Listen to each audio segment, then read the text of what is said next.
Pessoal, então, boa tarde. Bem-vindos ao nosso quarto episódio do podcast da B2Med, o B2Cast. Hoje a gente está com mais um convidado aqui do Rio de Janeiro, Dr. Pedro.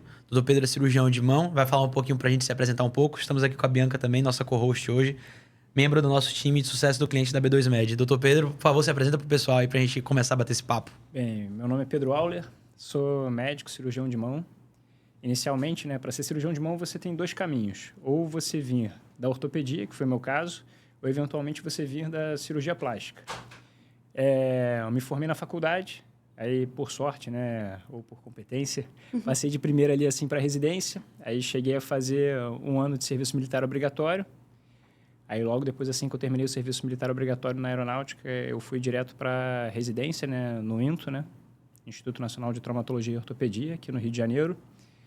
E a partir daí eu fiz os 3 anos de ortopedia, aí acabei fazendo 1 ano de microcirurgia e 2 de mão.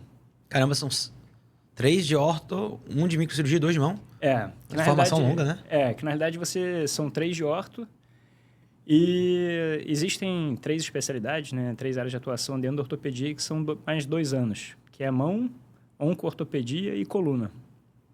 E aí, normalmente, assim, dentro da cirurgia da mão, você costuma fazer 2 anos e nesses 2 anos você tem 6 meses que é voltado para a parte de microcirurgia. E aí as pessoas, foram passando por ali e acharam que valia a pena você prolongar um pouco esse período. Aí, Qual é a diferença desse período que você faz só microcirurgia? Explica um pouquinho pro pessoal. E pra gente também, que eu também não sei isso aí. Então, é que na realidade a parte do cirurgião de mão, você tem vários procedimentos que acaba tendo que fazer a utilização de microcirurgia. Muitos deles acabam tendo assim uma aproximação muito grande com a parte da cirurgia plástica, que é a parte de rotação de retalho, que aí você pode fazer retalho local e tudo mais. Assim, eu vou fazer retalho livre, no caso. Aí você tem que fazer a anastomose, tanto arterial quanto venosa. Sim. E aí você precisa realmente do uso do microscópio para fazer exatamente esses procedimentos. Você acaba tendo assim, só que 6 meses é um período muito curto, E aí Hoje em dia já virou tendo... padrão ser 1 ano ou ainda é opcional, assim? Então, normalmente, você analisar assim esses fellows, que você faz assim de especialização, eu acho que não é um padrão, mas aí normalmente acaba ficando assim pelo período de 1 ano. Entendi. E também tem umas variações que são relacionadas assim mais ou menos à escola, Lá no INTO, por exemplo, assim, apesar do grupo de microcirurgia ser um grupo muito bom, faz a parte de reimplante fora, Lá não tem reimplante, mas faz a parte de reimplante fora e tudo. Lá opera muito lesão de plexo braquial e tudo, assim. Então, a gente acaba tendo uma exposição muito grande também a essa parte da microcirurgia lá. Só que, por exemplo, se você for para São Paulo, aí tem serviços em São Paulo lá, assim, que ele já tem uma parte da microcirurgia ainda mais forte ainda. Entendi. É um serviço muito mais, assim, Tipo, eles pegam muito, assim, é uma referência lá de São Paulo, por exemplo, a USP, o pessoal do IOT, acabam recebendo lá de vários outros locais ali, assim, de São Paulo, pacientes com indicação de reimplante. Então, lá tem muito mais voltado para esse foco. Entendi. Então, durante toda a sua formação de cirurgia da mão, nesses 2 anos ali, você normalmente já costuma ter uma imersão em microcirurgia muito grande. Você tem pessoas muito fortes lá e tudo mais.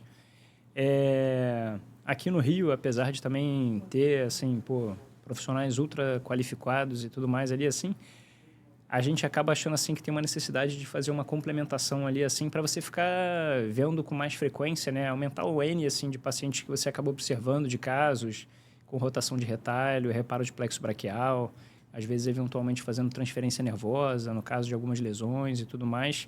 E tem um apelo também muito grande assim para as sequelas dessas lesões de plexo braquial, Então, fazendo transferência tendinosa ou até mesmo as transferências de nervo, propriamente dito. Isso aí, na época que eu estudei medicina, sempre foi uma parada que eu achei muito, muito louco isso aí, Esse negócio de transferência de nervo. Explica um pouquinho pro pessoal isso aí, porque, assim, até pra mim que sou médico, também não é algo muito fácil de entender, Assim, você tem as lesões, que são lesões mais, assim, próximas realmente ali a nível do plexo braquial. Aí a gente observa assim, ainda mais se aqui já tem bastante coisa, porque a maior parte dos acidentes são normalmente relacionados à moto, E aí, por conta disso, você tem um acidente de moto e acaba fazendo a lesão do plexo braquial. Uhum. Aí tem que ver qual o padrão da lesão e qual o nível que você teve ali, para ver quais raízes que foram acometidas. Entendi. Às vezes, inicialmente você acaba adotando uma conduta expectante, vai observando para ver como é que evolui a lesão, mas dependendo da gravidade você já tem uma perspectiva. E aí você tem indicação de fazer exploração e tudo mais. Quando você faz isso, às vezes você consegue reparar a lesão que teve ali, assim, priorizando alguns ramos aqui que você quer, assim, que tenha movimentos mais nobres e tudo mais, mas muitas vezes isso acaba não tendo um resultado inicial dessa primeira exploração, e aí você tem que partir para outros procedimentos, que vai fazendo ali. Ou também, às vezes, você vê assim que a lesão é muito grave, não tem uma perspectiva de fazer um reparo ali direto e você já acaba partindo para algumas transferências nervosas, tentando sempre agregar assim a nível de funcionalidade, né? Óbvio que uma lesão ali assim, você faz uma lesão total do plexo braquial ali assim, você vai...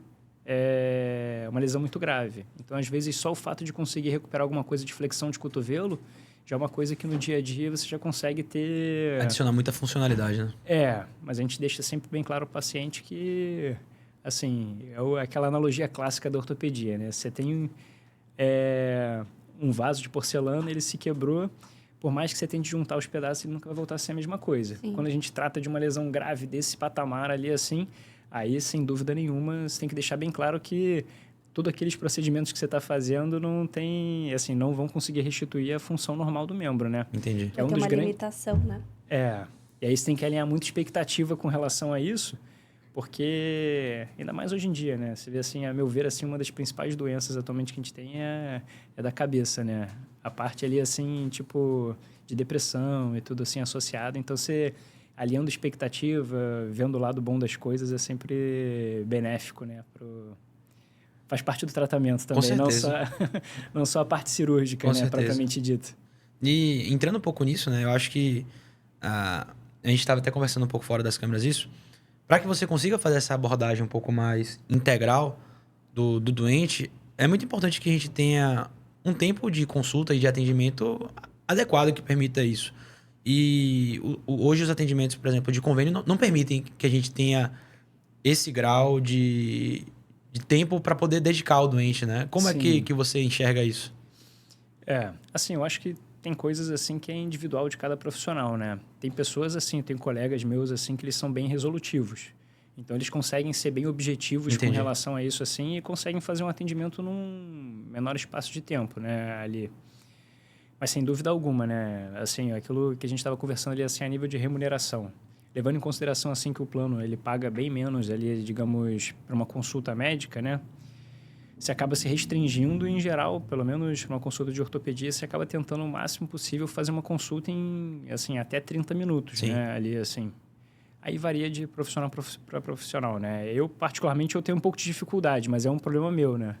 Tenho colegas meus que ficam brincando que, assim, até mesmo quando já era ortopedista, assim, perguntam se eu falo da história do caramujo, se a pessoa teve contato com o caramujo, ficava zoando meio assim, falando com ela assim, então eu particularmente já tenho uma dificuldade com relação a isso. E isso, pelo que eu entendi aqui, às vezes acaba impactando até no prognóstico do doente, né? Sim. Eu acho que sempre se você consegue, né, dispor ali, assim, uma consulta de 1 hora, é difícil, assim, muitas pessoas acham até demais. A nível de ortopedia, que a gente costuma ser mais objetivo, Sim. né? Mas, sem dúvida nenhuma, você consegue abordar coisas que vão além, ali, assim, do procedimento em si, né? Digamos, tem uma doença, esse aqui é o tratamento, é isso assim, sabe? Eu acho que, às vezes, a gente consegue ter uma abordagem muito maior, ter uma expectativa, dizer como é que vai ser e tudo mais ali, assim. Tem gente que consegue ser bem conciso e, comprimir isso em 30 minutos. Sim. Só que, sem dúvida nenhuma, né? Se você consegue ter, tipo, uma remuneração mínima, conseguir, assim, por exemplo, aí que acaba entrando nessas consultas particulares, né?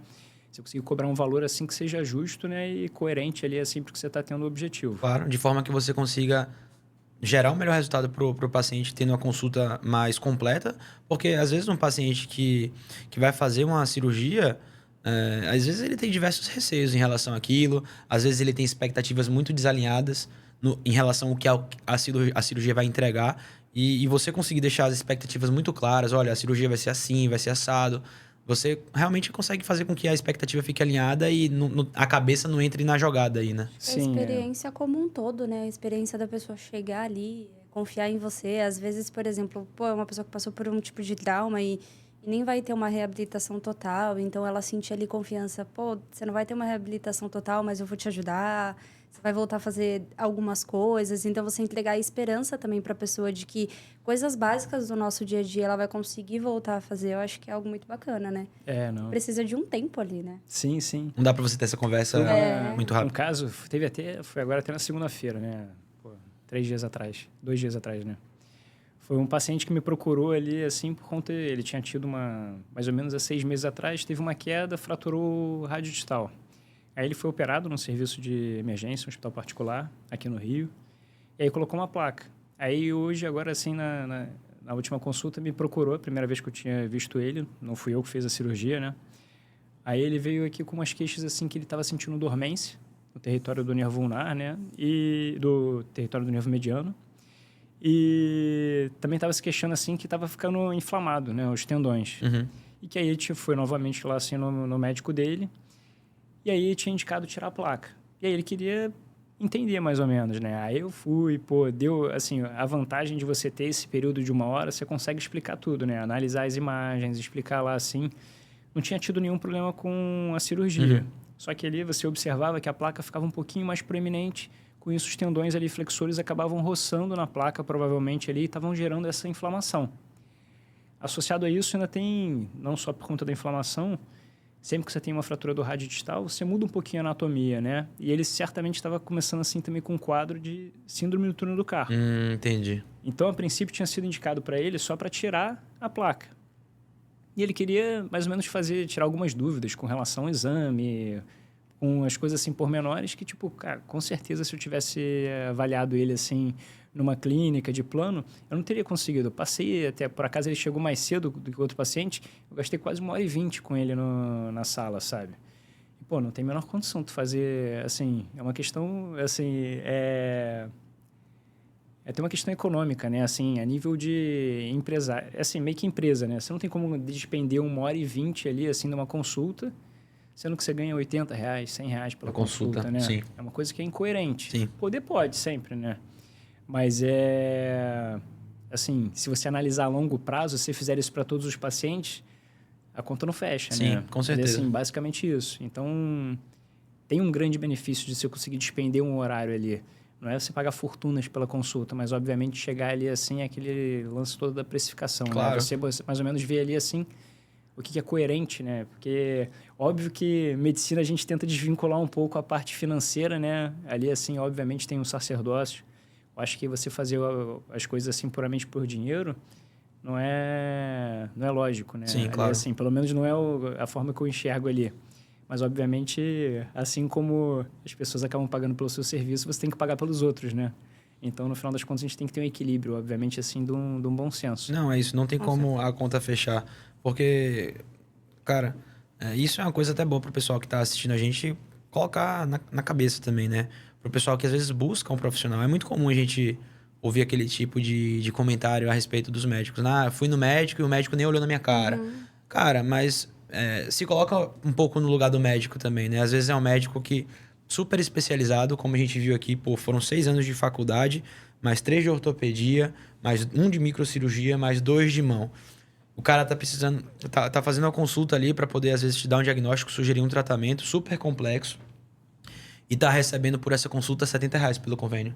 Não tem como o cara dar o mesmo grau de atendimento para uma pessoa em que ele que tá pagando a consulta particular, né? E que ele vai conseguir olhar o exame, ver a placa e analisar tudo direitinho, do que uma consulta no convênio. Realmente é impossível isso. Não é justo com vocês também, né? Sim.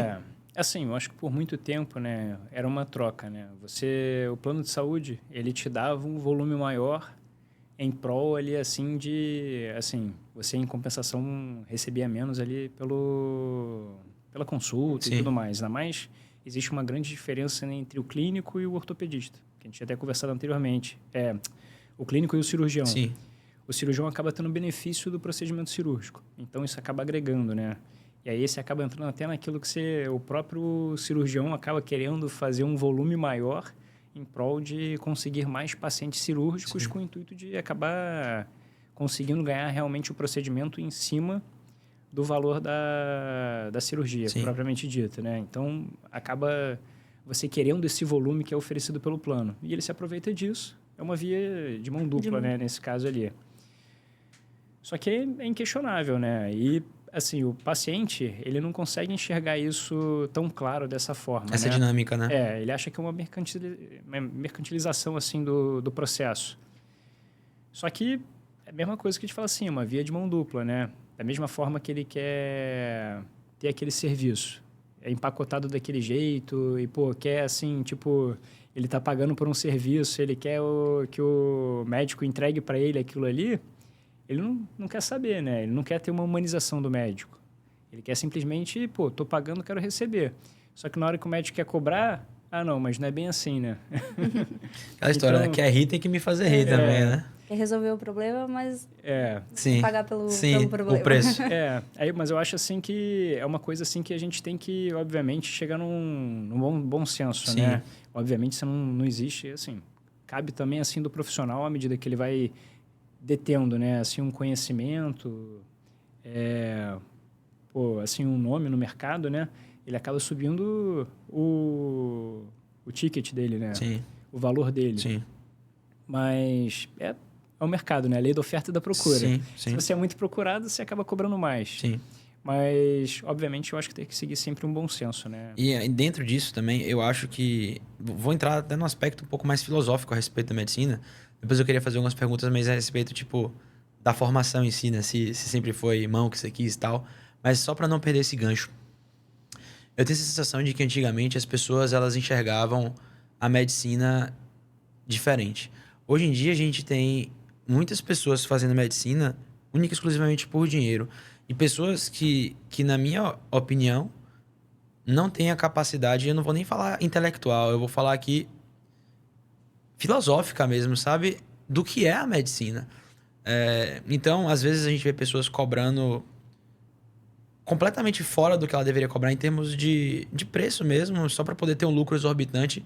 E deixa de pensar filosoficamente, será que isso é o justo? A justa medida do que eu entrego e do que eu recebo, sabe? Então, acho que recentemente teve aquela história dos... Não sei se você viu isso, né? Do intermédio lá, dos meninos. Você soube dessa história? Não. Que teve um intermédio lá, aí os meninos abaixaram a calça e começaram a se masturbar pras meninas jogando vôlei. Sim, Você viu isso? Tipo assim, cara, sim. essas pessoas, elas não têm a menor capacidade filosófica. Elas não entendem onde é que elas estão e onde é que elas estão se metendo, entende?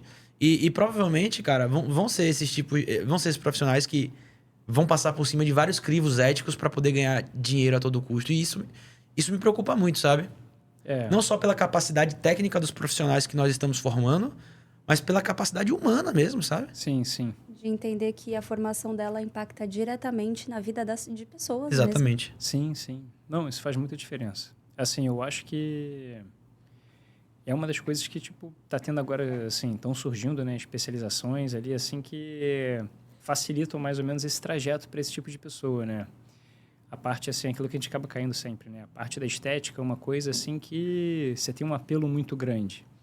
E o fato do plano de saúde já não cobrir esse rol, né, há muito tempo, você tem um mercado que é particular, né? Então, você acaba tendo, assim, uma saturação absurda, né? Que antigamente era feito, assim, só pelo pessoal mais da dermato, da cirurgia plástica e tudo. Agora, pô, você tem várias especializações. De forma nenhuma, assim, eu tô falando que, obviamente, conheço profissionais que nem são da área médica ali, assim, e entregam um ótimo serviço, né? Mas, junto com isso, você observa claramente e que, tipo, a motivação das pessoas não é o final, né? É simplesmente ganhar dinheiro. Sim, sim. Assim, Isso. não é esse... É aquilo que a gente falou, assim, do dinheiro maldito, né? Sim. Que é ali, assim, tipo, cara... É muito legal você entregar um bom trabalho e o paciente ter a percepção, assim, de que, pô, valeu a pena, né?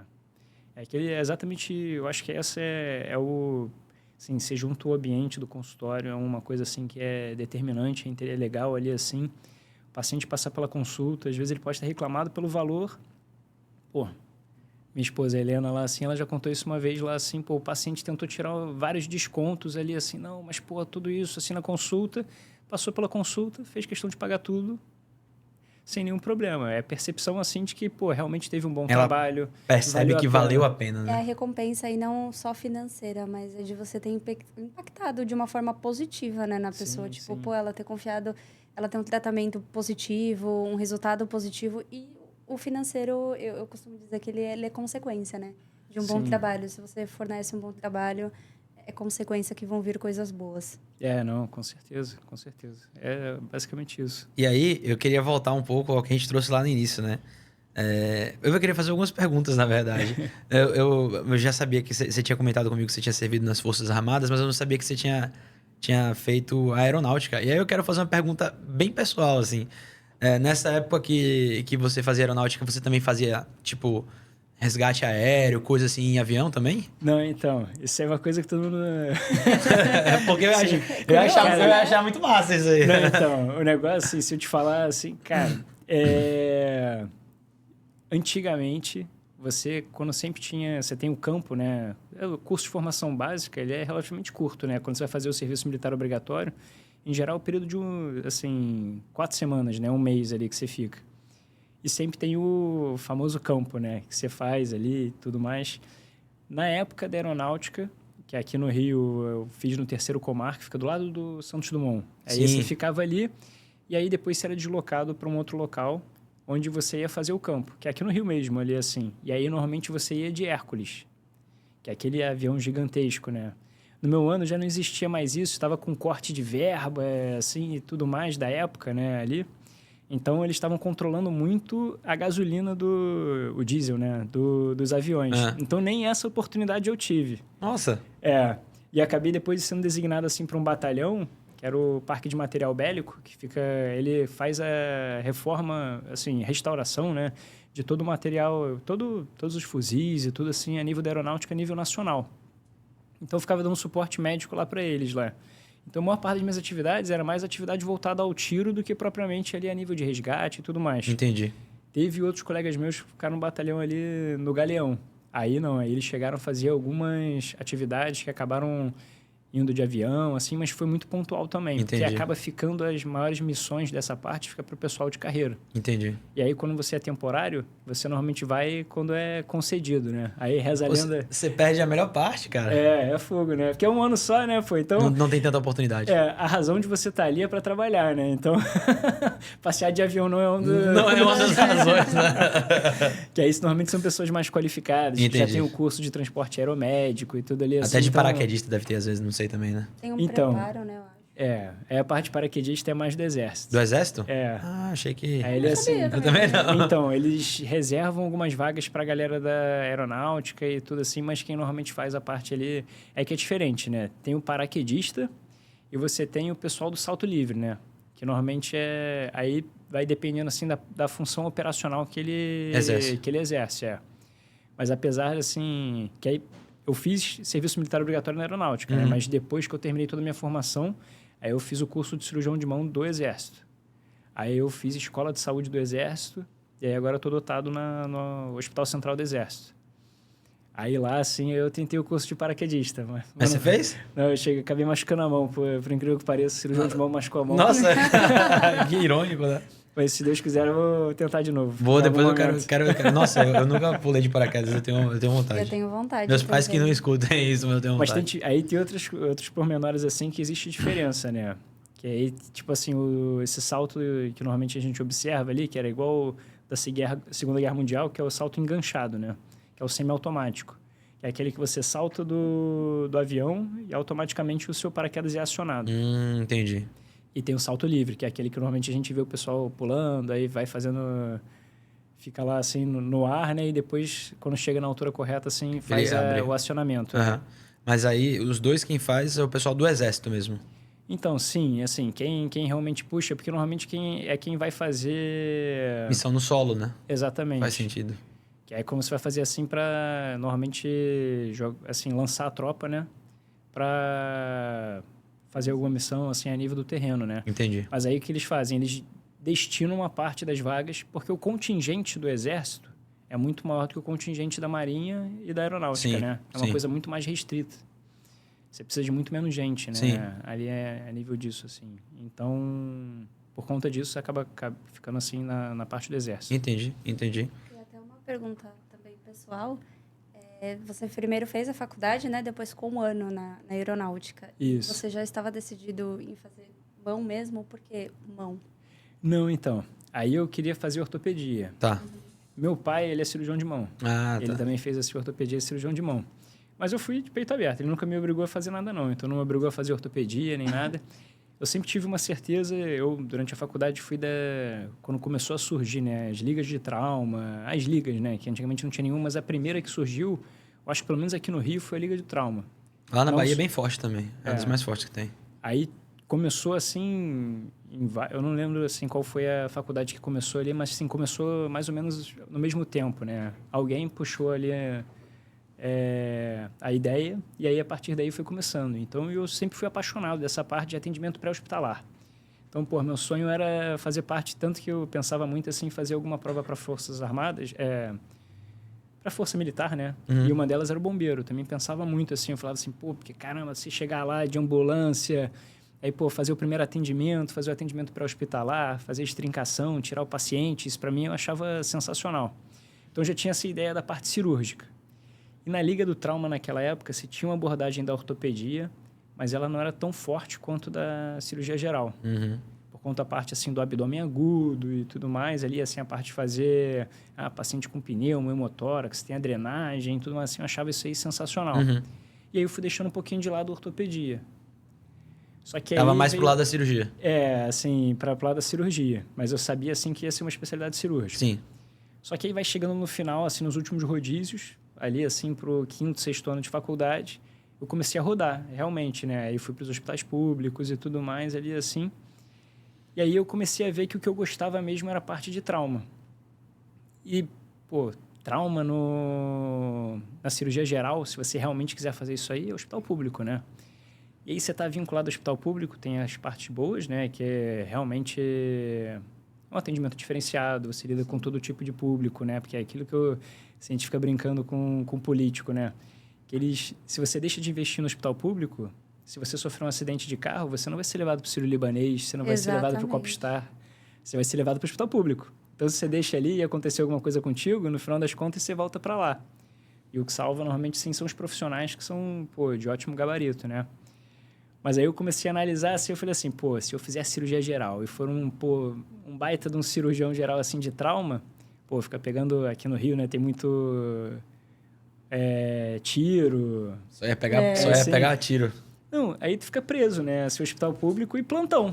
Aí eu falei, aí se você vai tentar fugir disso, sendo assim um generalista e tudo mais, ali tu vai acabar fazendo vesícula, apêndice e vesícula. Apêndice, Sim, tem gente que gosta muito. E acho, graças a Deus tem gente que gosta disso. Mas eu nunca foi o meu... Falei, fazer... Eu não gostava muito, assim, de ficar por vídeo, né? Agora você vai ter que mudar porque acaba tendo outras demandas. Até na cirurgia da mão a gente tem uma demanda grande por artroscopia de punho, né? Nossa. Mas na época eu não pensava muito nisso. Aí eu falei assim, menor condição. Com 45 anos, com filho, eu não vou querer dar no plantão, Você assim, tá maluco. na emergência de hospital público, que agora atualmente mal tem concurso. Nossa. Então, você tem uma remuneração ruim, demanda muito tempo. E é chato, né? Você pensa assim, aí depois você fica bom no negócio e vai querer abandonar. Então, eu fiquei com medo no que diz respeito a isso. E aí comecei a ver o lado da ortopedia, que você também conseguia ter essa parte de urgência, fratura, e a sua grande maioria você não tem que fazer uma abordagem tão rápida assim, que seja imediata, que você precise estar lá no hospital. Então, por exemplo, hoje assim, eu faço parte de serviço assim, que eu sou sobreaviso de cirurgia da mão. Excelente. E até por uma logística do plano de saúde, da autorização e tudo mais, a gente não consegue colocar cirurgia normalmente assim, com raríssimas exceções, né? Que tipo, tem uma amputação, alguma coisa assim, em menos de 6 horas. Então, dá para ter uma programação mínima, né? Sim. Então, foram benefícios que eu vi ali também a nível da ortopedia. Sem contar que eu gostava da parte de esporte. Aí isso acabou juntando tudo, né? Você vai puxando ali as coisas e aí ficou muito mais coerente para mim. Aí eu entrei na ortopedia, aí eu fiquei normalmente preso em 3 especialidades. Que era o trauma, o joelho por causa da parte esportiva e a mão que eu gostava assim por causa da complexidade, que é muito mais complexo, delicado e tudo ali assim. Tem que ter uma habilidade cirúrgica mais assertiva, né? E como, assim, eu me dava bem ali nessa parte, assim, do detalhe e tudo, assim, foi uma coisa que foi me motivando. E aqui no Rio, em particular, joelho, já tem muita gente. Então... Tem muito clube, né? Aqui. Então, foi uma coisa que também, tipo, foi me desmotivando um pouco e tudo mais, assim. E o trauma também acabava caindo ali, assim, que a grande vantagem da cirurgia da mão em relação ao trauma, o trauma acaba ficando, assim, as fraturas de uma forma geral. A não ser quando chega, assim, uma fratura muito específica, tipo, seja ali a nível da mão, ou uma fratura, assim, de pé e tornozelo, que seja uma coisa fora do normal, você acaba operando praticamente tudo. Desde fratura no fêmur, na tíbia, na patela, nos ossos do antebraço, assim, do braço e tudo mais. Ali, assim, ele acaba abrangendo bastante coisa. Mas aí a mão volta novamente ali, assim como você tem 1 milhão de cirurgias, dentre elas o trauma também. Então acabou ficando assim, juntou o fato do meu pai já ser cirurgião de mão, aí acabou também preenchendo ali assim... Um conjunto de vários fatores, né? Um conjunto de vários fatores ali, assim, que acabou tornando, assim, a melhor opção. E graças a Deus, assim, eu sou bem satisfeito, assim, com a especialidade. Que Gosto massa. demais. Vou fazer uma pergunta também, ainda pessoal. Já operou com seu pai? Porra, eu opero toda semana. É mesmo? Eu ia estar operando hoje, eu acabei suspendendo para vir para cá. Ô, rapaz. E ficamos lisonjeados por isso. E queria saber, cara, como é essa sensação de operar com o pai, assim? Deve ser muito bom, né? Cara, é muito legal. Assim, é muito legal. E meu pai é muito tranquilo, ele vibra bastante também, assim, ele gosta bastante. Então, é bem prazeroso, pô. Te falar, assim, que atualmente ele até questionou assim, sei que ele já tem um auxiliar dele, né? Que também é, um professor meu, assim, os dois juntos, assim, já me ensinaram pra caramba. Uhum. Gosto muito. E eu vou lá só pra atrapalhar eles mesmo. Eles não precisam de mim, não, mas eu vou lá só pra atrapalhar, pra roubar a cirurgia, só isso mesmo. Entendi. Pô, mas deve ser muito legal, velho. Você aprender ali no dia a dia com seu pai, que... Não, figura que você... A gente admira muito o pai, com né? Com certeza. Cara? Imagina a honra que seu pai não tem. Deve ser muito massa. Filho, deve ser muito algo massa. Ele deve se sentir muito legal. E ainda mais assim, ele nunca te obrigou, mas saber que o profissional que ele é também acabou ali, de uma certa forma, nessa tomada né? de decisão, né? Ele tentou, por incrível que pareça, ele tentou me fazer virar anestesista. Sério? Sério, eu falei, caraca, eu fiquei assim, eu falei, eu brinco assim, chama ele de velho, né? Eu falei, velho, de forma alguma, admiro muito a profissão, assim, mas nunca faria anestesia. Jamais faria anestesia. Ele queria que você anestesiasse para as cirurgias dele, pô. Exatamente. Já entendi tudo aqui. Fazer parte da equipe. Mas eu acho que isso aí foi um processo ali que ele tinha ali, assim, que ele tava com medo de estar seguindo muito os passos dele, aí eu acho que ele tentou introduzir, assim, um outro caminho e tudo para Ele tentou te desinfluenciar ali, né? Exatamente. Entendi. Ele sempre foi muito tranquilo. Acabei fazendo assim até o serviço que eu fiz, ele por muito tempo agora aposentou, né? Mas ele por muito tempo foi chefe lá do hospital onde eu fiz a minha formação. Então ele foi meu chefe. Do INTO? Lá do INTO. Já pensou, velho? Você tá passando visita com seu pai. Exatamente. Seu pai sente seu chefe. Nossa, que loucura. Mas assim, foi muito legal, assim, foi uma experiência boa, assim. Ele sempre tentou o máximo possível, porque, teve todo um processo, né, para aprovação, era uma das residências mais disputadas, né? Então, eu tentei, né, ficar ali, assim, perto dele, assim, pra gente tentar ter um convívio e, obviamente, aproveitar um pouco do que ele construiu, né? Levando em consideração que ele ficou lá como chefe, assim, bastante tempo, né? Ele ficou quantos anos lá? Cara, muito, velho. Mais de 30, talvez, né? Eu vou te falar assim, eu tô com 35, né? Ele já trabalhava lá. Nossa. Então, foi mais do que isso. Muito tempo, velho. Mas foi muito bom, uma experiência sensacional. E ele é um profissional exemplar, então...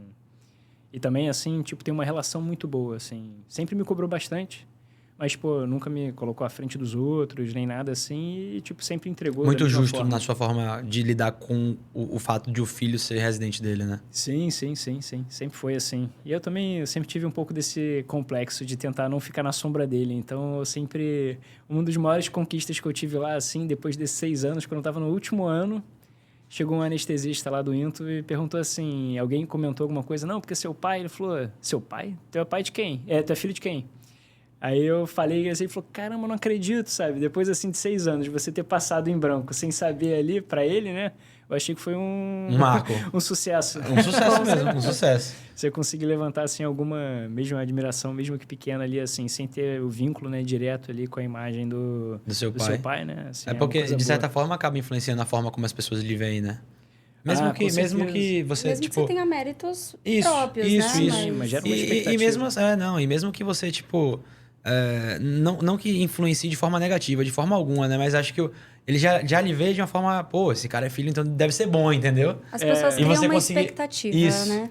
Sim, sim, sim. E você Mas conseguir gerar essa admiração sem a pessoa saber, é bem legal isso. Né? Sim, não é. É assim, eu acho que esse foi um complexo, não que me interferiu nada assim na minha vida e tudo mais, mas foi uma coisa que eu lidei muito tempo e eu controlava bastante. Atualmente que agora já passaram as coisas, Agora já tá conquistei, tranquilo, né? Já saiu tem lá ali, também. o pessoal já tá mais tranquilo, mas realmente foi uma coisa que para mim foi não desvincular da imagem, porque eu tenho muito orgulho, né? Então, de forma alguma, nunca desvinculei. Sim. Mas eu sempre fazia questão ali, assim, de, pô, não me favorecer em prol ali, assim, do nome, né? Isso é um pouco, voltando àquele assunto, né, que eu trouxe. Isso é um pouco, eu acho, que da formação filosófica, né, que eu acho que os médicos precisam ter, sabe? Aquela galera que a gente mencionou mais cedo, né, que, pô, tá entrando na medicina só por dinheiro. Será que eles teriam esse mesmo tipo de postura? Não sei. Fica a dúvida aí. E assim, as coisas estão mudando, né? Infelizmente. Assim, é aquilo que a gente está conversando, assim, até da parte financeira. O pessoal de economia vai poder dar uma opinião melhor, né, com relação a isso, mas realmente é um investimento muito grande, né? Pô, levando em consideração ali, assim, uma média, né, de uns 10, 15 mil reais, assim, por mês, e você investindo isso só de faculdade, Sim. né? Tem todos os gastos acessórios de transporte, alimentação. Às vezes Aí, moradia, porque a pessoa não exatamente. mora na cidade, né? Isso, é moradia, assistência médica, se eventualmente se faz alguma atividade de lazer. Então, isso aí extrapola, assim, valores, assim, muito altos, né? Então, pô, para quem realmente está pensando nisso aí puramente pelo dinheiro, eu acho que se você botar na ponta do lápis ali, realmente você vai despender um dinheiro bem, bem, bem grande, É né? melhor você comprar um apartamento pro seu filho e botar para ele alugar do É que isso que eu ia você falar. do que você pagar uma faculdade de medicina, porque realmente, a depender do preço da faculdade, não vale mais a pena. Se não tiver o critério de vocação mesmo, não acho que vale a pena, até porque essa jornada que você passa, você sabe bem como é. A residência, ainda mais a de ortopedia, é faca na caveira. Fala um pouquinho pra gente de como foi esse processo de residência aí. Cara, é pesado, assim, tipo, principalmente assim, o R1, né, que é o ano mais crítico ali, assim, que realmente é muita abnegação, né, que você acaba tendo ali. No início tem coisas assim que eu acho que você não consegue compreender. Óbvio que o nível de trabalho é algo assim que extrapola assim o ideal. Assim, a gente chegava muito cedo e ia embora muito tarde, né? Então, às vezes eu acho que um equilíbrio maior seria benéfico, é. Só que é meio complexo. É o que eu falo assim pelo menos para os meus residentes e tudo mais, você tem níveis, né, ali. O que o R1 faz é um trabalho mais braçal. Então, pô, você vai ter que passar mais trocar curativo, passar nos seus pacientes. Burocracias maiores, né? Diferente, por exemplo, do R2 e R3. O R2, ele já está, assim, num outro nível, que ele tem que pensar mais na programação cirúrgica, a chance dele operar é maior. Então, ele acaba despendendo outras coisas, assim, ele tem que fazer um networking maior, por exemplo, assim, com o staff, sabe? Ter um contato mais aproximado. Então, às vezes, ele despende, assim, de certos tempos que o R1 ele só está fazendo aquele trabalho braçal, entendeu? Ali, assim, que ele ainda está aprendendo bastante coisa, né? Tem uma exposição maior, isso demanda tempo ali, né? E o R3, além de todas essas coisas que normalmente o R2 também detém, ele tem uma parte, assim, de coordenação, de mais ou menos, assim, controlar os demais níveis e tem uma preocupação grande, dependendo da sua especialidade, né? Que é a prova de título. Então, isso também acaba pegando, assim, um tempo maior. Então, você tem níveis, né? Que você vai fazendo ali. Mas, assim, sem dúvida nenhuma, o R1 é sofrido, cara. Não, é isso. Então, cara, pro cara que tá fazendo só pelo dinheiro, além de você considerar esse investimento financeiro da faculdade, que é um investimento muito caro, você ainda vai ter os anos de residência, que são anos extremamente sofridos e que você não vai estar ganhando muito dinheiro, né? Você, na verdade, não vai estar ganhando quase nada para poder estar fazendo aquilo ali. Assim, Exatamente. Quem normalmente está fazendo por dinheiro está fugindo da residência. Então, em geral, o pessoal vai para essas atividades ali assim. Aquilo que aí cai exatamente no problema das pós-graduações, né? que você tem pós-graduações, que são ótimas pós-graduações. Então, tipo assim, não dá para você rotular que toda pós-graduação é Uma pós-graduação ruim. É, uma pós-graduação ruim. Você tem ótimas ali, assim.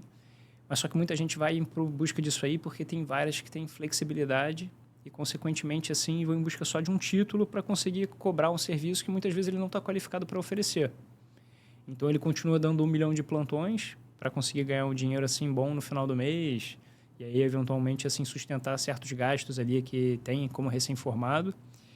E depois utiliza desse título ali, como se fosse um especialista realmente ali, assim, para conseguir cobrar valores diferenciados em cima disso aí. Uhum. Aí, a gente volta de novo para aquela parte da estética, né?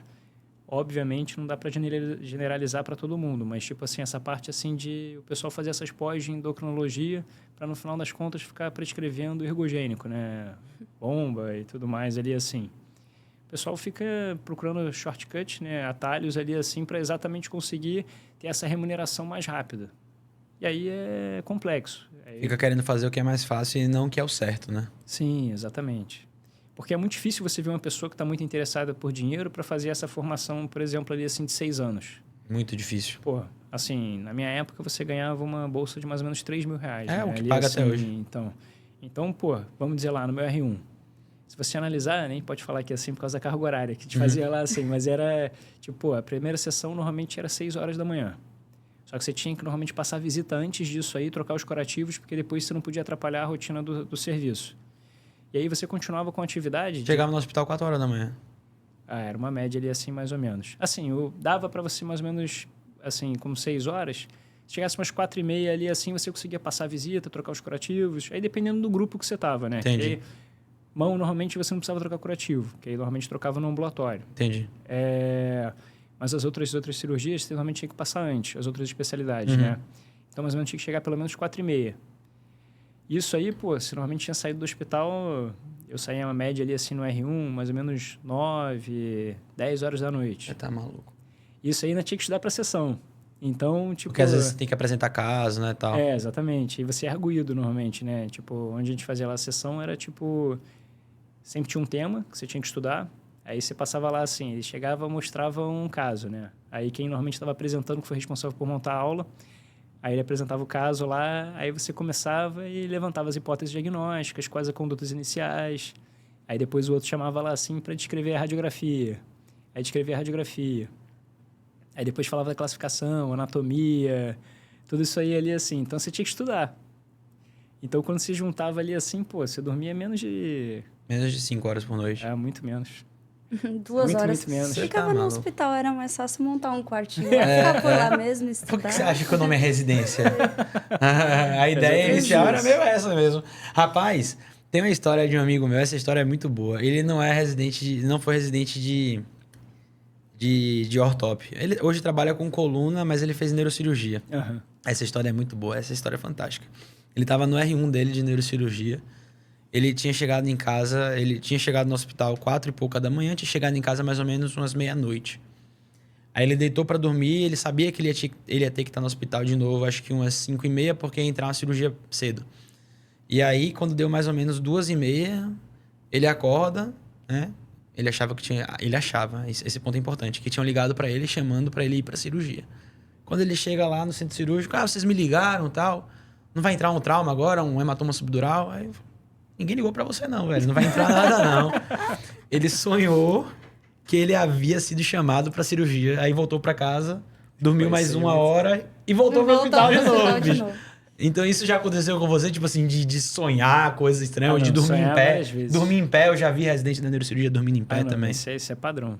Sem brincadeira, no R1, pô, dormia toda hora, dormia em toda cirurgia. Você tá maluco. Toda hora, assim. Instrumento, afastando ali. Afastando, pô. É porque você não tem uma participação ativa, né?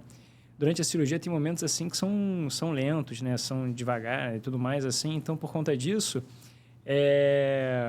você acaba ficando um pouco entediado, né? Quando você tá ali só afastando. Na cirurgia da mão é muito comum, porque às vezes, assim, um procedimento cirúrgico não é tão dinâmico ali, assim, né? Que, pô, você tá fazendo alguma coisa... prótese de quadril.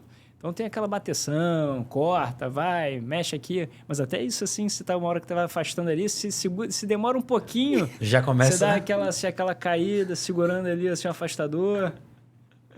Sei como é. Tem uma história muito boa, assim, de um staff da coluna. Que, pô, assim, eu não dormia quase nada, né? Então, tava lá, assim, chegava uma hora que a cirurgia era na coluna, assim, mas poucas pessoas conseguiam enxergar no campo, né? Porque era um espaço pequeno ali para ver. Então, tava afastando meio de longe. Aí ele chegou assim, viu que eu tava rateando, né? Botou a mão na minha... Botou, assim, a mão dele, né, na minha mão ali, assim... Ele, não desiste, cara, não desiste. Fica comigo. Fica comigo. Não siga a luz preta, não siga a luz preta. Já pensou? Aí eu olhando assim, assustado, né? Tô tentando, Fica comigo, aqui. fica comigo. Sabe quando o cara toma um tiro e você vê no filme, né? Não siga a luz, não siga a luz. Fica aqui comigo, fica comigo. Eu aprendi isso na época, já tinha aprendido com aeronáutica, né? Que você não justifica. Você pede desculpas e sim, senhor, sim, senhor. Sim, senhor. Nossa, você tá louco, velho. Mas as histórias são inúmeras. Não, muito. Tinha amigo meu, assim, que atualmente é um ótimo cirurgião de quadril, que ele é altão. Ele dormia com a cabeça encostando no foco. Mentira. Nossa. Dá aquela encostada assim no foco. Ele, assim, e dormia. O foco é o lugar que bota a luz em cima da cirurgia. Pro pessoal que talvez não saiba o que é. Nossa, cara. Mas realmente é muita abnegação e é muito investimento de energia para se chegar onde se chega. E ainda assim, já trocando um pouco de assunto, trazendo um pouco mais para a prática do consultório, a prática do Pedro hoje, né? Ainda assim, não é garantia de retorno financeiro e que a gente precisa tomar cada vez mais iniciativas para garantir que a gente consiga ter esse retorno. Por exemplo, hoje você está atuando num consultório, né? Acredito... não sei se você atua também em outros lugares. Sim. Atua em outros lugares. Mas hoje o consultório particular, e assim, tem toda uma estrutura por trás do consultório. A gente tem gente olhando ali fluxo de caixa, a gente tem gente treinada para poder fazer a recepção dos pacientes que entram em contato com o consultório e que, sem isso, se torna muito difícil de você conseguir ainda ter uma coisa ali realmente rentável, né? Sim. Pô, uma coisa assim que eu acho interessante até... Isso aí agora, ainda mais com esses cursos e tudo mais, tem sido cada vez mais pertinente, né? Temas assim que acabam ficando muito mais em voga. Mas é essa parte realmente financeira da medicina, né? Eu lembro, assim, quando eu estava no meu último ano de faculdade, tinha uma professora que tinha, assim, um conhecimento, um know-how bem grande nessa parte ali. E é uma coisa que a gente não sabe, né, lidar muito bem. Então, a gente acaba investindo no consultório e quando vê, o nosso gasto é muito maior do que o nosso ganho, né? E a mesma coisa ali a nível da profissão e, tipo assim, você conseguir atrair o paciente até você e tudo mais. E eu acho que dos grandes problemas, que foi uma coisa assim que me impressionou muito assim na B2Med, é exatamente essa parte do... Muita gente oferece esse serviço, mas pouca gente entrega, né? Então, nessa brincadeira ali, você acaba investindo muito dinheiro e acha que o sistema não funciona porque ele não está sendo feito da forma correta, né? Então, tipo assim, eu já tinha visto muito colega meu que, tipo, falava assim, putz, para você conseguir consulta realmente ali, assim, através de propaganda no Google, você tem que injetar muito dinheiro, sabe? Não é muito... Assim, você não tem muito retorno, né? E não é bem assim, tipo... A gente observa, né? Que se feito da forma correta, seguindo todos, assim... Todos os caminhos corretos do próprio sistema que é colocado, né? Seja pelo Google ou por outra plataforma e tudo mais, você consegue ter resultado, né? E atualmente, ainda mais se você volta assim para essa parte do particular, pô, se você não fizer uso disso, esperar lá assim, sentar e falar assim, não, vão me indicar, não chega, assim, não chega. Você sempre tem uma clínica mais perto de casa, alguma coisa assim que acaba ficando um pouquinho mais confortável. Então, obviamente, você tem que fazer por onde para conseguir chegar a uma qualificação, conseguir umas boas indicações e tudo mais. Mas assim, se for só isso aí, pô, não vai fechar a conta. Não pode depender só disso, né? Não tem como.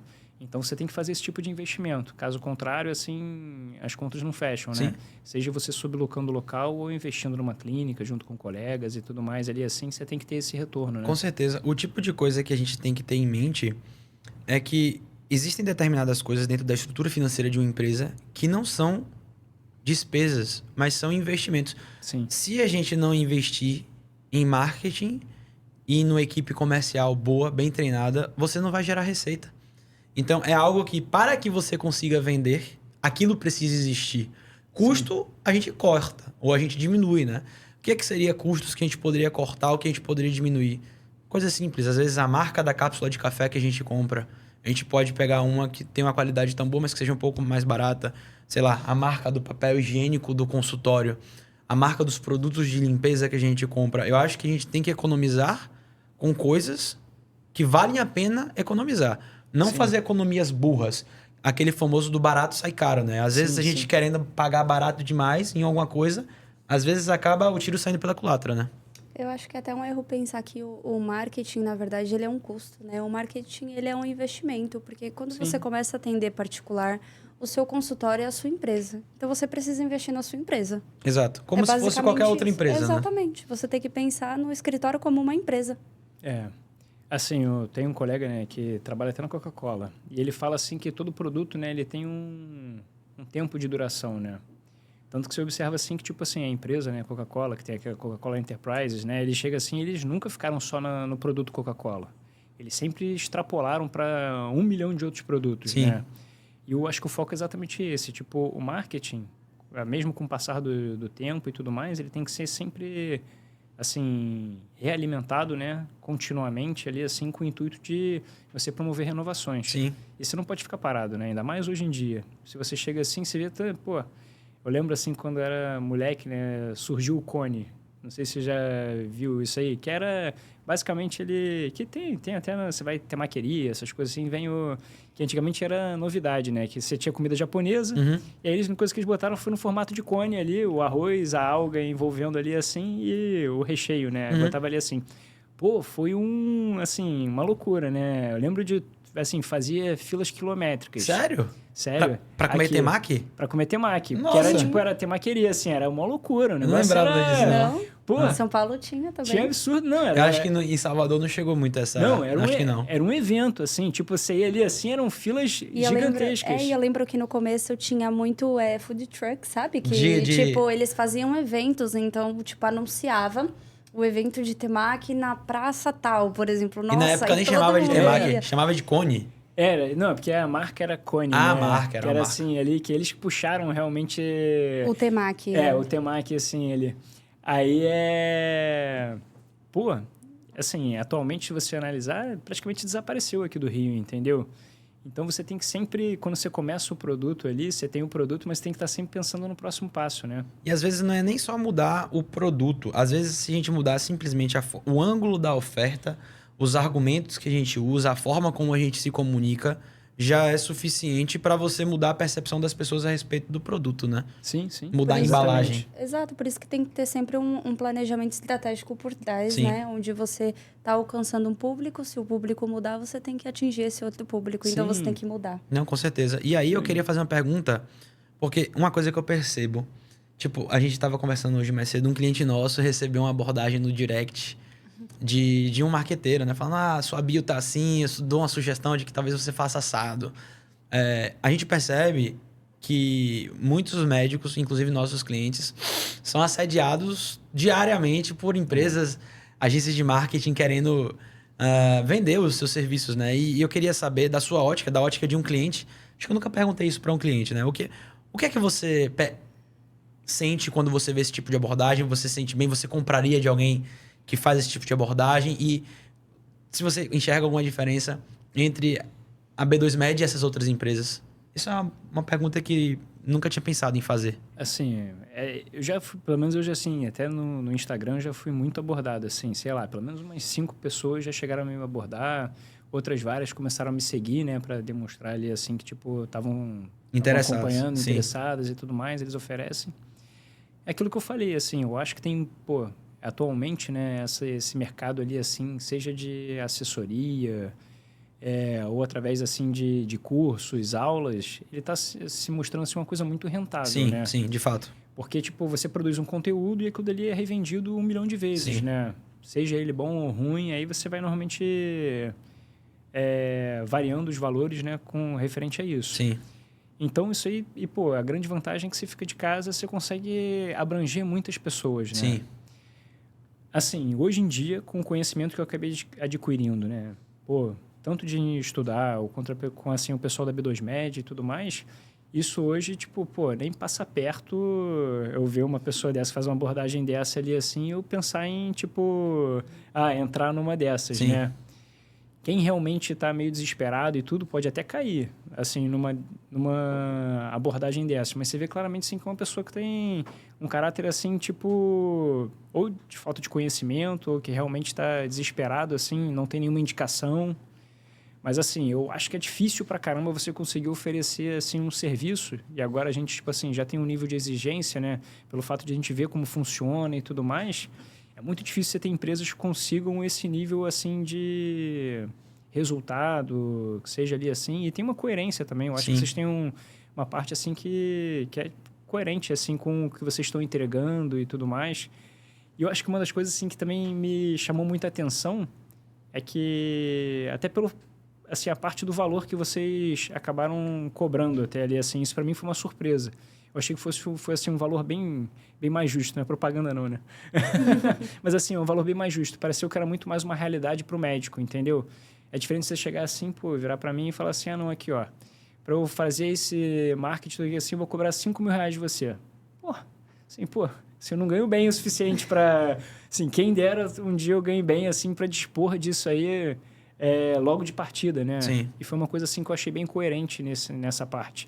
Me pareceu mais que era aquele negócio assim, tipo assim, realmente quem estava te entregando o produto sabia o que estava, assim, via também o outro lado, Sim, né?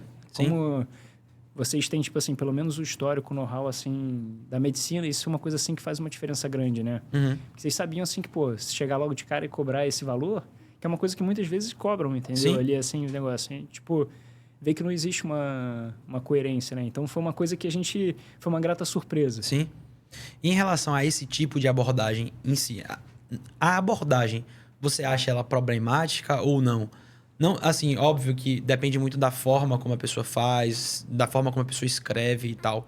Mas a gente já pensou em fazer esse tipo de abordagem na B2Med em alguns momentos.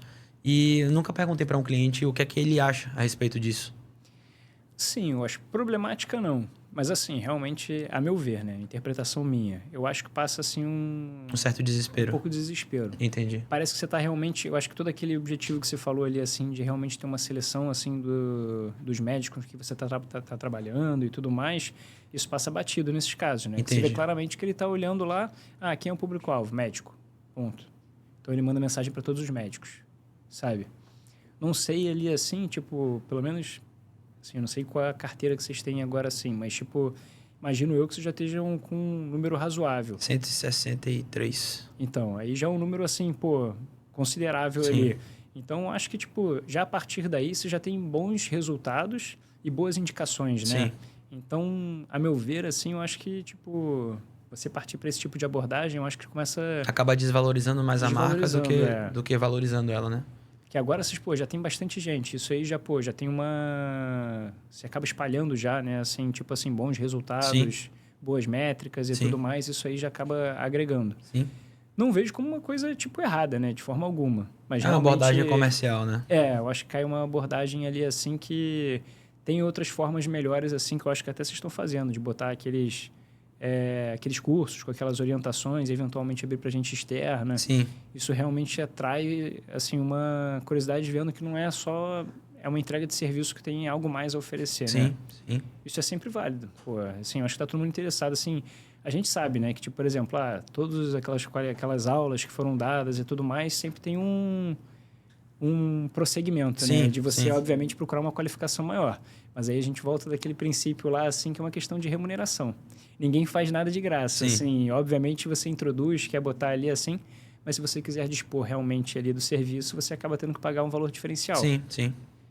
Mas é... É mais ou menos isso, né? E aí, em relação a uma coisa que você trouxe também, que eu acho que vale a pena a gente trazer, é em relação, assim, a forma como a gente conduz as coisas, né? Quando você conheceu a gente, você acabou vindo a nós através de indicação. Isso. Né? E, assim, tá com a gente até hoje. Mas você trouxe um pouco dessa questão do profissionalismo em si. Na prática, como é que você percebe isso? Porque o nosso trabalho é um trabalho que a gente não se vê, né, diariamente, a gente faz poucas reuniões. Como é que você consegue perceber esse cuidado, assim? Não sei se deu para entender muito bem a minha pergunta. Sim. Assim, realmente a preocupação. Vou te falar assim que eu fico até com vergonha em relação a Helena, né? Minha esposa, ela assim que ela realmente é onipresente, né?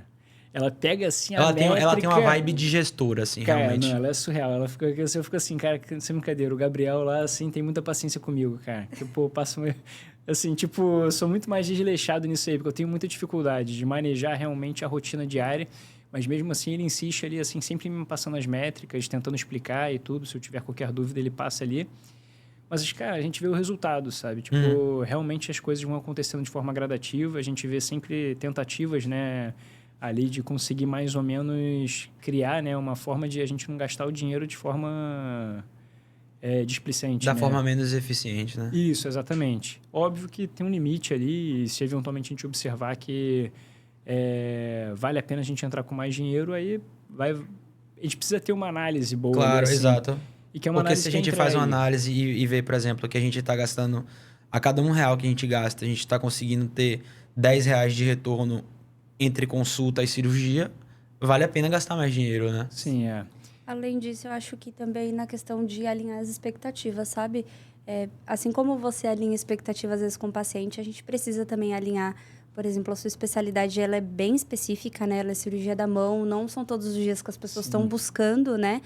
Não está no nosso meio, às vezes, então as pessoas nem sabem, às vezes, que elas precisam buscar um ortopedista especialista em cirurgia da mão. Tem gente que nem sabe, né?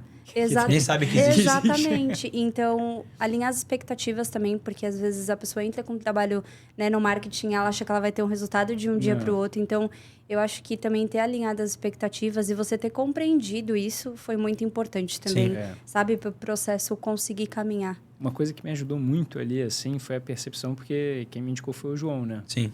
Então, o João, eu meio que já tinha visto, né? Eu entrei, sei lá, não sei, se eu não me engano, acho que eu entrei uns 3 meses depois dele ali. Então, a mesma coisa, né? A minha secretária chegou até a comentar na época ali que é exatamente isso.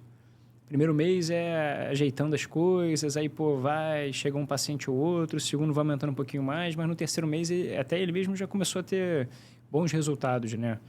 Então, eu já entrei um pouco com essa expectativa. Eu tive essa vantagem, né, em relação a outras pessoas. Eu acho que se você entrar cego completamente, pode ser que você desanime, Sim, né? a gente... Inclusive, um cliente pediu para sair hoje, né? São 4 meses, os resultados são baixíssimos. A gente tentou conversar com ele, cara, 4 meses ali ainda tá dentro da janela aceitável pra gente começar a ajeitar as coisas, né? Tem que entender que, diferentemente de, sei lá, de talvez uma cirurgia de mão, em que toda cirurgia que é daquela lesão a gente faz mais ou menos da mesma forma, o marketing, ele não é tão matemático assim, sabe? A gente tem que entender um pouco as circunstâncias de cada cliente, a linguagem de cada cliente. Acaba que é tudo um grande experimento, assim, sabe? Sim. Com certeza. E às vezes, por exemplo, você está no Rio de Janeiro, você é um ortopedista de mão no Rio de Janeiro. Então, o tipo de campanha vai ser voltado ali para uma região. Pensa um outro médico que está em outra região, que a cidade é menor. Então, isso implica bastante. Então, às vezes, eu acho que o que leva à frustração de achar que não dá resultado é uma expectativa ali desalinhada, Isso, sabe? exatamente. Com a realidade. Exato. E tem uma coisa, assim, que foi muito curioso ali, pô, as duas áreas de atuação, assim, os 2 locais de atuação principais meus ali, assim, é na Barra da Tijuca, né? Zona Oeste, e exatamente no Leblon, ali na Zona Sul. E é muito engraçado que tem uma diferença muito grande. E a gente analisando os números e tudo mais, ali é até meio desesperador, né? Porque você vê, assim, uma questão, assim, populacional. A população da Barra da Tijuca, ela procura muito mais as coisas, assim, através, por exemplo, da internet para ter essa consulta, né? Porque tem muita gente nova, né? Tem mais gente, assim, eu acho que tem mais gente nova e tudo mais, e eu acho que tem mais oferta, né? No Leblon, por exemplo, tem clínicas que já dominam ali a região, então elas drenam bastante paciente para elas, né? Então, existe uma procura muito menor. A procura, assim, ali, quando vai procurar ortopedista, cirurgião de mão, já coloca o nome da clínica, sabe? Associada. Então, lá, particularmente, drena muito, né?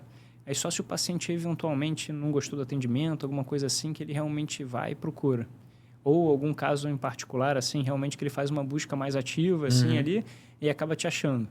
Então, acaba tendo essas variações também, né? De, eventualmente, você ter... Então, eu acabo convertendo muito menos atendimento para o consultório de lá do que para o da Barra. E aí, acho que isso é importante, porque cada cidade tem sua particularidade, né? Por exemplo, eu não sou do Rio de Janeiro. A primeira vez que eu vim aqui, eu achava que de Ipanema pra Barra era rapidinho. Quando eu fui ver, mais de 20 quilômetros de distância, cara. Não, e existe uma separação ali, assim, que é cultural quase. Ali, assim, o morador da Zona Sul, ele se recusa a vir sair pra da Barra, Zona Sul. É quase como ofensa você chegar ali e falar assim, não, eu não tô programado para viajar. Não, passar 1 hora pra ir, 1 hora pra voltar, não. E, tipo, às vezes o cara que tá tomando conta da sua campanha, ele não entende isso também, né? A gente tem que adequar isso e fazer cada... Assim, de acordo com a dificuldade que a gente percebe, a gente ajusta. Por exemplo, eu acabei de ter uma ideia agora a respeito da clínica do Leblon. Talvez valha a pena a gente fazer uma campanha de distribuição de conteúdo no Leblon, apenas Leblon e Ipanema ali, que são 2 bairros colados um no outro, para que as pessoas comecem a conhecer você. Sim, sim. Então, uma campanha de awareness, né? Porque como é que a pessoa vai pesquisar pelo Dr. Pedro se as pessoas não sabem quem é o Dr. Pedro? Sim. Então, pega ali os conteúdos do Instagram, que hoje você faz um trabalho muito bem feito, apesar de não ser com a nossa empresa, é muito bem feito. E começar a distribuir... Não tem uma necessidade de uma verba muito alta, porque uma coisa que talvez os colegas médicos que estão acompanhando a gente não saiba é que, a depender do objetivo da campanha no Meta, os custos para você anunciar são diferentes. Então, quando você faz uma campanha de alcance, uma campanha de awareness, de video view ou de engajamento, o custo é menor do que quando você faz uma campanha de mensagem, por exemplo. Entendi. E aí, se a gente fizer só uma campanha de alcance com, sei lá, uma verba de R$10 por dia, que vai dar R$300 no mês, você consegue um alcance legal e as pessoas começam a te conhecer dentro da região. Sim. Né? E mais uma vez é importante isso que você falou também, Dan, de vocês como cliente passarem pra gente. Por exemplo, a gente agora tá no Rio, a gente sabe a distância da Zona Sul pra Barra, por exemplo. Mas quem tá de fora não sabe, às vezes a pessoa não consegue mensurar. Sim. Então, vocês conseguirem também passar essa informação de uma forma bem clara, ajuda ali, né, o gestor de tráfego a conseguir otimizar melhor as campanhas, né, de uma forma muito mais assertiva, onde você vai investir o seu dinheiro de uma forma muito, né, mais assertiva para te dar um retorno realmente. Sim. Não, com certeza. E às vezes a gente estava até comentando isso com a Cristina, que às vezes o cliente ele acha que a gente já sabe tudo a respeito da particularidade dele. A gente não mora no Rio de Janeiro, a gente não sabe como é a dinâmica do Rio de Janeiro, e se o cliente ele não se dispõe a tirar um tempo na agenda dele e passar esses feedbacks pra gente, explicar como as coisas estão indo, a gente não tem bola de cristal. Eu ainda não desenvolvi a habilidade de ler mentes, entendeu? Não, isso aí é... E assim, eu acho que uma das coisas principais é paciência, né? Assim, ainda mais para quem tá na parte que o cirurgião de mão, normalmente, o paciente que procura ele, óbvio que a gente também tem pacientes assim que tem patologias crônicas, né? Que são algo para um acompanhamento mais... Longitudinal. Mais longo e tudo mais. Mas ainda mais se você é clínico, que isso vai render, né? Digamos assim, outras consultas num futuro mais próximo. Você tem que ter paciência, porque à medida que você vai conseguindo, né, formar essa carteira, esses pacientes vão acabar retornando, né? Que é o caso, assim, da Helena, que é reumatologia. Então, você é um paciente que vai sempre acompanhar contigo. Daqui a pouco eu já tô vendo a hora que a Helena vai cancelar com a gente, porque só vai ter paciente de retorno, pô, ela não vai precisar de mais novos pacientes, então já tô com medo já. De forma alguma. O negócio que é isso, é aquele negócio lei da oferta e da procura. Sim. Se você chegar numa procura muito grande, você acaba, assim... falando assim da parte financeira, né, aumentando assim o valor da sua consulta. Sim, e aí também tem uma coisa que é muito boa, que é o fato de a gente ser uma assessoria de growth e não apenas de marketing ou de tráfego pago, é que a gente consegue identificar outras alavancas de crescimento que não são somente tráfego pago. Então a gente chegou no momento em que a gente viu, talvez tráfego pago não esteja mais valendo a pena para a Helena. Vamos pensar em criar um programa de acompanhamento para ver se a gente consegue aumentar esse ticket médio. Vamos ver com o investimento disponível que a gente tem aqui, com o caixa que a gente tem disponível na empresa, se a gente talvez não consegue trazer um time de físio para poder aumentar a rentabilidade em cima desses pacientes com artrite reumatoide e fazer um programa de acompanhamento específico para esse tipo de paciente. Então, a gente vai identificando outras alavancas de crescimento dentro do negócio que não dizem respeito apenas ao tráfego pago, entende? Sim, que sim. Talvez às vezes... agências que fazem apenas um trabalho de tráfego pago não tenham essa maturação de marketing mesmo para poder sugerir esse tipo de coisa. Sim, sim. E eu acho que a B2 consegue fazer isso porque o que a gente mais tenta é gerar conexão com o nosso cliente. Então, com os médicos, a gente precisa ter uma conexão, conhecer um pouco mais deles para a gente saber o que está sendo ali ofertado, né, na clínica, para a gente conseguir dar essa assessoria, vamos dizer Sim, assim. exatamente. Exatamente. Por isso que, assim, eu e a Helena, a gente já acabou virando amigo, né? A gente manda mensagem, a gente troca ideia e tal. E eu acho que é muito... Quando você trabalha com quem você gosta, é muito bom, né? Sim, sim. É prazeroso, Sim. né? Aquilo ali deixa de ser uma relação exclusivamente profissional e passa a ser uma relação que... Assim, uma coisa que eu digo com muito orgulho é que realmente a gente se preocupa com o resultado do nosso cliente. A gente não quer, de forma alguma, que nenhum cliente fique pagando a gente sem ter resultado, sabe? Isso é algo que nos desagrada fortemente. Sim, sim. Porque, cara, é um investimento que o cliente está fazendo e a gente sabe que, apesar de você ter dito que não é que achou o preço justo e eu agradeço por isso, mas ainda assim é um investimento, né? É um investimento que às vezes está deixando de juntar ali para fazer uma viagem para poder tá com a gente, né? Assim, preço justo no que diz que eu acho que é tipo um trabalho que é um trabalho complexo e tudo mais, assim, requer tempo, né? Eu acho que isso, assim, preço justo em relação até assim, o que é oferecido aí fora. Sim. Assim, eu não fiz uma busca muito ativa para saber quanto que estão cobrando e tudo mais. Tem de tudo. Tem gente que cobra muito caro Aham. e tem gente que cobra muito barato. Sim. E eu acho que, assim, sendo bem honesto, eu acho que pro que a gente entrega, a gente tá num preço muito bom. A gente poderia cobrar mais caro pro que a gente entrega. Sim, Mas sim. isso vai meio que de encontro com a nossa missão. A nossa missão é conectar bons médicos aos pacientes que precisam deles, né? E a nossa ideia também é democratizar o acesso a marketing médico de qualidade para bons médicos. Então, iria meio de encontro com a nossa missão a gente fazer um trabalho muito caro que talvez ficasse inacessível, sabe? Para muitos Sim, médicos. sim. Não compactua com o que a gente pensa. Mas isso que tem um pouco daquela coisa assim, óbvio, né? Se você analisasse um médico em relação às outras classes sociais, assim, outras classes profissionais, Sim. né? Realmente você consegue tirar assim um valor muito além, né? Sim. Assim, do que a média. Sim, se sim, analisar sim, assim. sim. Com certeza. Mas é uma coisa assim que, tipo, eu vejo agora ali assim, mas é aquele mesmo pensamento, assim, de investimento, né? Quando você vai pegando várias coisas, você vai investindo aqui assim, no final das contas, tu vê assim, caramba, cara, eu tô investindo metade quase do valor que eu ganho é assim, para trabalhar, né? Sim. Ali é pra você fazer assim. Isso é uma coisa que é engraçada, assim, mas o paciente não enxerga, né? Sim. Quando ele entra ali e, eventualmente, você cobra um valor pela consulta e tudo mais, ele não entende que, tipo assim, aquele ambiente todo ali tá na conta, né? E Ele você não tem que entende tirar que alguma tem, coisa daquele ele não valor. entende que tem aluguel, que tem secretária, que tem luz, que tem imposto, que tem um monte de despesa que ele não entende em cima daquele valor ali. Exato, Exatamente. não entende os bastidores, É. né? Aí é uma das coisas assim que a gente acaba botando ali assim de margem, foi uma das razões pela qual a gente entrou com vários sócios para formar a clínica, Sim.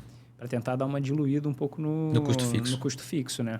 Porque se você analisar, fica uma coisa assim que atualmente é muito complexo, né? Estava conversando até com meu pai agora recentemente, que vai criando novas coisas que precisam assim da parte para você ter uma secretária, né? Então, quando você vai ver no final das contas, para você ter uma secretária presencial, pô, quando todos os encargos, né, que você tem que fazer ali são gigantescos, Sim, né? é muito caro. E cada dia que passa é mais uma coisa, mais uma coisa, mais uma coisa. Então, isso vai ficando assim um valor muito grande. Sim. E aí você tem que tirar isso de alguma forma. É aquele negócio, pô, se o preço do arroz está caro, para o produtor lá, assim, vai chegar no supermercado mais caro, Sim, pô. sim. É a mesma coisa. Tem que repassar, jogar. não tem que como. repassar. Quem acaba sofrendo com isso é a população, né? Sempre. Sim. Porque o consumidor, porque se o arroz está caro, para o produtor que vai ficar mais caro para ele, se a mão de obra da secretária está mais caro porque está tendo uma carga abusiva de tributo, vai ficar mais caro para a pessoa que está comprando qualquer serviço. Produto, Né? Então, não existe almoço de graça. A gente não pode ficar matando a margem de lucro do negócio para poder manter o preço para o consumidor. Infelizmente, isso não acontece, né? Sim, sim. Exatamente. Mas eu acho que... eu acho que a gente conseguiu contemplar bastante aspectos aqui a respeito... Eu gostei muito de saber um pouco mais da sua vida aí, dos bastidores, da sua formação. E eu queria saber se você tem alguma mensagem para deixar para o pessoal que está acompanhando a gente, para os médicos principalmente, uma mensagem assim a respeito desse processo do marketing em si, né? Principalmente no sentido de que muitas vezes eu percebo que tem muitos médicos que são muito ansiosos para terem os resultados muito rápido. E desde o momento que você entrou, eu percebi que você tratou demora natural para se ter os bons resultados com muita naturalidade. Né? E eu queria saber, assim, se você tem alguma mensagem para deixar a respeito disso ou se você tem outra coisa para deixar para os médicos que estão nos acompanhando aí, que talvez estejam um pouco inseguros em investir em marketing ou que talvez acreditem que marketing é coisa, né, de médico charlatão ou algo nesse sentido. Né? Existe muito esse tipo de crença ainda, infelizmente. Assim, a gente passa algumas impressões, né? Mas nunca é fácil. Os meses vão passando, cada mês é uma batalha ali, assim. Tipo, a gente pensa lá na frente, né? Em geral, as coisas que vêm fácil, assim, normalmente elas vão fáceis, Sim. né? É difícil. Então, assim, eu tenho uma sorte absurda, assim, que é ter a Helena, minha esposa, ali, assim, que dá o apoio e mantém ali, assim, para não fugir, né? Porque você sempre faz contato, assim, com outros colegas que estão atendendo em várias clínicas, aí faz volume e tudo mais, assim, no final das contas, eles conseguem bater, assim, uma remuneração muito mais diferenciada. Obviamente, para ter marketing não necessariamente precisa fazer atendimento no particular, né? Você pode também fazer assim, o marketing com até atender no plano também. Sim. A gente tem alguns clientes que fazem isso. Mas é uma coisa difícil, não é fácil. Assim, tipo, é um processo lento, requer muito investimento e você tem que acreditar. E nem fala lá no exército, né? Eu falo toda isso aí, assim, confia na técnica, né? Então, é você seguir em frente ali, assim, acreditando que vai fazer a diferença lá na frente. Já tive outros colegas médicos também que fizeram assim esse investimento, apanharam no início ali assim, só em compensação, né, lá na frente eles Não desistiram, né? Não desistiram, entregaram um produto diferenciado que no final das contas acabou entregando assim uma maior qualidade de vida e um melhor atendimento, principalmente. É aquela percepção assim de você estar entregando assim um produto bom. Então, eu acho que, marketing na atualidade, levando em consideração que vários médicos ainda da antiga geração não estão dispondo disso, né? É uma ótima opção. Eu acho que atualmente chega a ser quase que uma obrigação, né? A não ser que você tenha, no lugar onde você trabalha, assim, uma demanda natural ali, que os pacientes cheguem ali. Eu acho que isso é muito comum, por exemplo, assim... Só que vai para o interior, né? Quando você vai para o interior e tudo mais, às vezes só tem você de especialista, ou tem você mais um. Então, você já tendo, assim, um fluxo natural, né? Sim. Às vezes você acaba botando marketing ali mais mesmo para ser conhecido, para eventualmente gerar ali assim só um fluxo assim de encaminhamento, né? Virar uma referência, né? Virar uma referência ali só para saberem que você existe, né? Mas eu acho importantíssimo. Eu acho que agora sim, eu acho que é uma coisa que é muito difícil você viver sem, né? E a tendência ainda mais assim, que agora vai ter um influxo muito grande assim de médicos no mercado. Isso aí vindo assim pela abertura de novas faculdades aí que foram tendo ali. Isso vai ficar cada vez mais difícil. Então, quem tomar a frente nessa parte ali, assim, vai ter uma vantagem muito grande, Sim. né? Que é muito melhor quando você já estiver instaurado ali no mercado, você, eventualmente vai perder para alguém muito que tenha uma entrega, assim, de alguma especialidade muito pontual, Sim. alguma coisa assim, ou que seja um especialista em alguma técnica ali, assim, que não esteja tanta disposição. Mas, de certa forma, ali, eu acho que é uma coisa, assim, que vai ser muito importante, né? E requer tempo. Nada que você constrói de um dia para o outro. De um dia para o outro. Só a China, né, que levanta um prédio em 5 dias. Não, lá, do resto não lá tem o negócio jeito, é cabuloso, né? Mas beleza, pessoal. Eu fico muito agradecido por você ter vindo aqui, deixar, inclusive, remarcado a cirurgia para poder vir conversar aqui conosco. Me senti muito lisonjeado. Prazer. Espero que o pessoal aí tenha gostado do nosso quarto episódio do nosso B2Cast. E fiquem atentos que haverão mais, pessoal. Então, é isso. Tchau. Podemos encerrar aí.